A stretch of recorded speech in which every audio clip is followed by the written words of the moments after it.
The National Weather Service has issued a tornado watch for portions of Albania, effective until 6 p.m. today.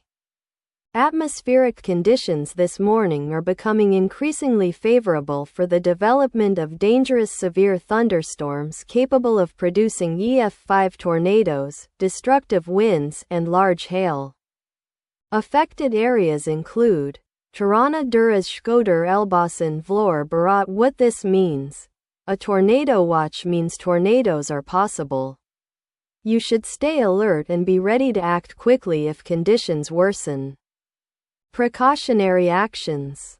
Stay near a safe shelter location. Keep your phone charged and alerts on. Monitor weather updates throughout the morning and afternoon. Avoid unnecessary travel if storms begin forming. Important.